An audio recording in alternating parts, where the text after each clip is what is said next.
When did Lifestyle? What year did Lifestyle actually? This is we're Lifestyle come out, and how did that all actually take place? So I was going to join New Life, and I called up one of my high school buddies. I went to Catholic school with all my life, and told him, "Hey, I got a Riviera, man.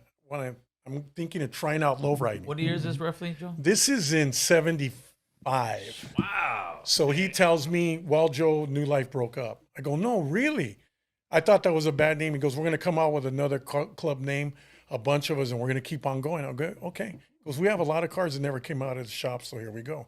All right, so what are you guys going to name it? He goes, "We're going to name it the Lifestyle, and some other name." And I just go, "Wow, Lifestyle will be a cool name because it's just a bad name. I've never heard of that before." He goes, "You have in the Herald Examiner newspaper, there's a section called Lifestyle. We all know about it. People are going to write us. All the car clubs are going to write us because we copied that right. department." So I go, So he goes, "Call me back in 2 weeks. I'll let you know what's going to happen. We're going to have a big meeting, and we're going to have our first meeting soon." I go, "All right." So I kept my fingers crossed, and I liked Lifestyle a lot. So I call him back. I go, "Hey, so what's going to happen?" He goes, "It was on a Friday night." He goes, "Sunday's the first meeting, Quiet Can in Montebello. We're all going to meet up." I go, "What's the name?" He goes, "It's Lifestyle, Joe." So I go, "Heck yeah." So I went down there.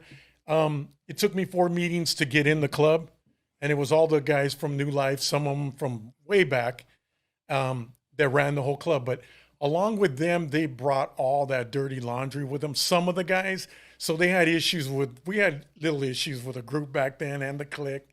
And it's funny to say now because it was decades ago, and the way we all get along today, you'd never know that. But when we're young, Yeah, and we're for more sure. macho, I guess things like that happen. But within about a year, I think the older guys decided to just step out of it, and they kind of liked my ideas the way I was because everybody had joined Lifestyle after. I was into cars. I love cars and paint jobs. I would see everybody else what they were doing. I wouldn't actually copy. I would come up with a better idea or a color, or I was good at color coordinating. I love murals, themed out cars, and I saw enough from the Imperials in the group back then that I already knew more or less what I liked. But I also knew that in 6 months I might change that paint job. But all the guys would get around me, and they liked me for what I was. I was just into the car thing. I wasn't into the whole politics or the car club wars and all that. So for them to eliminate us having a problems, they thought that they would step out of the way. Let's have elections and president.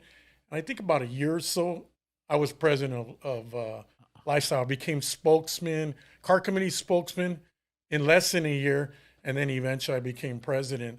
And from there, it just took off from there. But it's just hard. I wasn't that guy. I was more Joseph than I am Joe. You have to become somebody else. You're going to get put on that spot because everybody's looking at you to guide them Right. in the trouble or in the good times, or they want to take the keys away from you. And I ran into that my first couple months. In fact, the old guys came back to take my job away.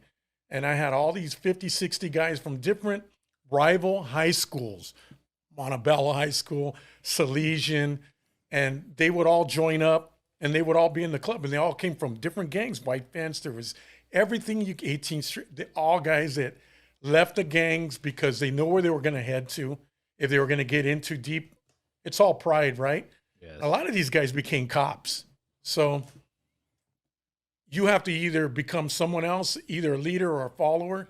And I just became somebody totally different that to this day, I look back at everything and I don't have 5 minutes to change and go back to that old Joseph guy.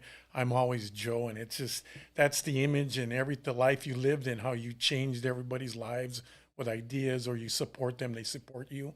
You have to stay that guy whether you like it or not.